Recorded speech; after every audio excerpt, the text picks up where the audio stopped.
안녕하세요. 가치투자의 아버지 벤저민 그레미엄의 현명한 투자자 개정 4판, 오늘은 6장에서 10장까지를 리뷰하겠습니다. 이번에는 벤저민 그레미엄의 현명한 투자자 개정 4판의 두 번째 이야기다. 첫 번째 1장에서 5장까지 읽은 것 중에서 배운 것은 결국 투자란 인간이 탐욕과 공포를 거슬려야 한다는 것이었다. 하지만 이런 것이 생각보다 쉽지 않다는 것을 실제로 해보면 안다. 그것이 이 책을 읽고 더 공부를 해야 되는 이유이기도 하다. 현명한 투자자 6장은 공격적 투자자의 포트폴리오 전략, 상가야 할 투자자를 다루었다. 저자는 공격적인 투자자는 다른 증권에서도 투자할 수 있지만 논리 정연하게 왜 그 채권과 주식에 투자를 하는지 그 타당성을 제시할 수 있어야 한다라고 말한다. 이것은 비단 이 부분에만 해당되는 것은 아닌 것 같다. 수익이 논리로 실현되지는 않겠지만 어떤 투자를 할 때 그에 따른 투자자만의 논리가 없다면 실효에 따라 부안해동하여 끝이 좋지 않을 것 같다. 또한 저자는 공격적 패턴에는 정해진 패턴이 없으므로 라고 말하고 있고 개인의 능력과 적성뿐 아니라 관심과 선호도를 고려하여 라고 이야기한다. 결국 전문가들이 세팅된 포트폴리오라 할지라도 딱 자기에게 맞는 옷이 아닐 수 있다는 이야기로 이해가 된다. 6장에서 인상이 깊은 것은 이자 보상 비율에 대한 이야기도 있다. 이게 한국에서 어떤 용어로 쓰이는지는 모르겠다. 금융 비용 부담률 정도 되지 않을까 한다. 결국 회사의 영업이익률을 이자 비용으로 나눈 값을 말하는 것 같은데 이는 기업이 영업으로 벌어들인 이익을 거의 다 이자 비용으로 지불한다면 그 회사는 결코 좋은 회사라고 할 수 없다. 저자가 이 책을 쓴 1970년대 당시에 나는 이자 보상 비율이 5배 이상이어야 안전한 철도 채권이라고 말했지만 이 책은 1963년 이자 보상 비율이 1.5배에 불과했다라고 말한다. 다시 말해 적정한 투자 대상이 아니라는 것이다. 이 부분도 내가 다음 주식을 선정할 때 하나의 고려 요소로 감안을 해야겠다고 생각했다. 신규 발행증권에 대해서도 언급을 한다. 이는 한국의 기업 공개 또는 상장을 이야기하는 것으로 이해가 된다. 여기에는 저자의 지혜로운 경고가 들어있다. 내용은 신규 발행증권에는 특별한 판매 기술이 동원이 된다. 그러나 그런 판매 기술에 주의하라는 당부가 있다. 그리고 시장 여건이 발행자에게 유리할 때 발행이 된다는 점도 언급을 한다.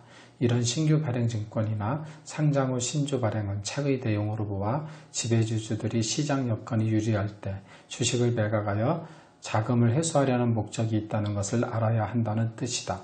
투자자인 개인의 입장에서는 이런 시장 이면의 사실들을 알고 신주 공모 같은 것을 검토해야 할 것이다.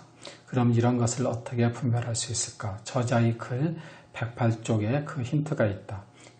공개 기업의 질은 꾸준히 낮아지지만 공모 가격은 터무니없이 높아진다. 이제 강세장이 끝나간다는 확실한 신호가 나타난다라고 이야기한다. 여기 이 문구로 알 수 있는 것이 신규 공모 시장이 과열되어 있으며 이것으로 전체 장에 대한 전망을 할 수도 있겠다는 것이다. 현명한 투자자 7장은 공격적 투자자의 포트폴리오 전략, 해볼 만한 투자자를 이야기한다. 저자는 이 장에서 주식의 매매는 다음 4단계로 구분할 수 있다고 하는데 그 4가지는 주가지수가 낮을 때 매수해서 높을 때 매도, 신중하게 선정한 성장주 매수, 다양한 영가 종목 매수, 그리고 특수한 종목 매수가 있다. 하지만 저자는 내가 이미 인정했듯이 수학적 계산으로 지난 20년간 주가 흐름에서 매매 시점을 선택할 수 없었다. 실제로 주가 등락을 이용한 매매로 실적을 올리려면 특별한 재능이나 일종의 감각이 필요했다. 그러나 감각은 지능과 매우 다르므로 감각에 의한 매매는 논의 대상에서 제외하기로 한다라고 말한다. 현명한 투자자 7장의 성장주 투자에서는 현명한 투자자는 성장주 선정에 노력을 집중해야 타당할 듯하다. 하지만 이 문제는 그렇게 단순하지 않다. 과거에 초과 실적을 낸 기업들은 통계만 돌리면 언제든지 찾아낼 수 있다라고 말한다. 과거를 배워야 미래를 알 수 있다. 그러나 과거의 통계는 역시 과거의 것일 뿐이다. 과거의 통계로만 수익을 낸다면 아마도 통계학자가 최고일 것 같다는 생각이 들었다. 성장주 투자의 결함도 이야기를 한다.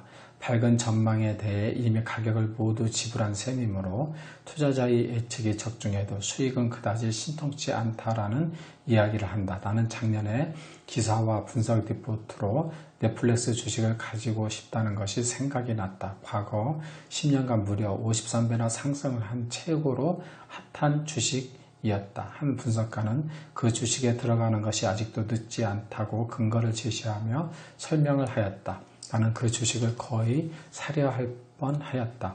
그런데 이 글을 읽고 있는 지금 액션을 취하지 않았다는 것이 잘한 결정이라고 생각이 들었다. 그 예측이 정확하다 하여도 저자의 말대로 이미 가격을 모두 지불한 셈이므로 투자자의 예측이 적중해도 수익은 그다지 신통치 않다라는 것이 더 설득력 있는 분석이라 생각이 든다. 대박주를 어떻게 고르는가? 그런 급등주 또는 대박주에 대한 투자자의 환상은 결코 사라지지 않는다. 그런 불나방을 쫓는 사람들은 저자의 이 언급에 귀를 기울여야 한다. 그러나 오로지 한 기업에 투자해서 대박을 터뜨리는 사람들은 거의 모든 그 기업과 밀접한 관계가 있다는 사람이다. 기업과 밀접한 관계가 없는 투자자는 끊임없이 떠오르는 위문과 유혹을 견뎌내기가 매우 어렵다. 주가가 하락할 때마다 그는 큰 고민에 휩싸인다. 결국 안팎에서 오는 압박에 못 견디고 그는 상당한 이익을 실현하지만 대박에는 훨씬 못 미친다라고 말한다. 7장이 결론적으로 공격적 투자자는 증권에 대한 지식이 그 회사의 경영자 못지않게 풍부해야 한다. 따라서 사람들 대다수는 방어적 투자자가 되어야 한다라고 말한다. 읽고 보니 공격적 투자자는 결국은 소수의 전문적인 사람들의 영역이라는 것을 알 수가 있었다. 현명한 투자자 8장은 투자와 시장 변동성이다. 8장에 대한 저자의 결론을 먼저 이야기한다면 투자자와 투기꾼의 가장 뚜렷한 차이는 주가 흐름을 대하는 태도에서 드러난다. 투기꾼의 최대 관심사는 주가 흐름을 예측해서 이익을 얻는 것이다 라고 말한다.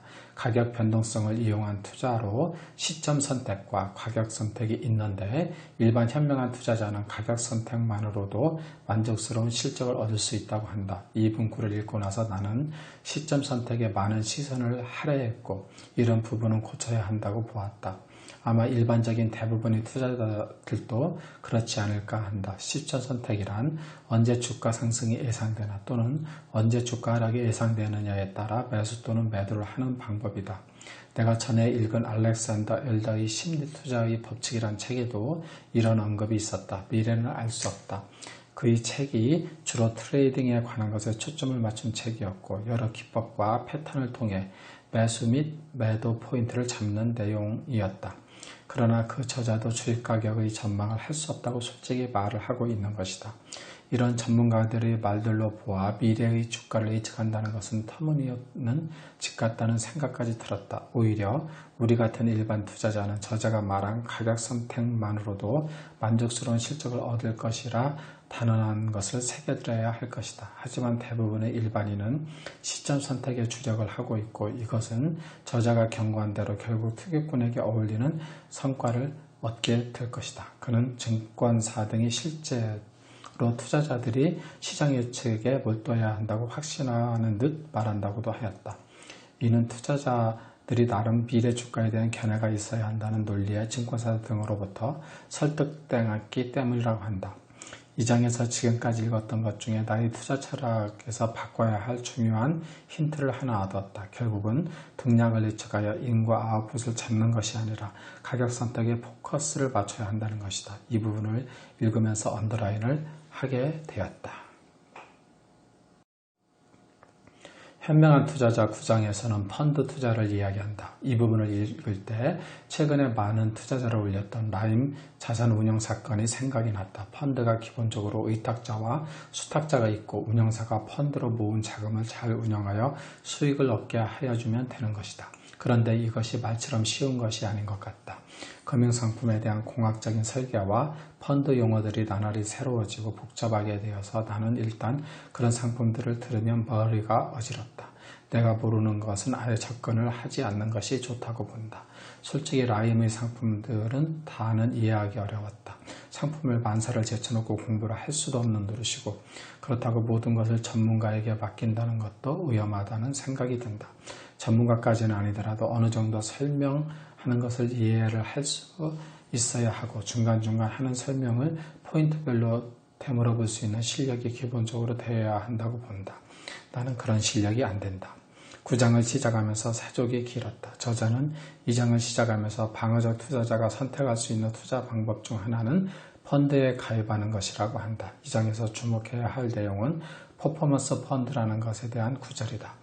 퍼포먼스 펀드는 펀드 매니저들 사이에 새로 나타난 현상이라는 실적에 대한 숭배와 관련해서 언급한 것이 인상이 깊었다. 결국 그 이유는 단순한데 과도한 쏠림이 있는 소수의 펀드에만 해당이 되지만 일부 펀드 매니저들이 다우지수보다 훨씬 높은 실적을 추구하기 시작했다고 지적을 한다.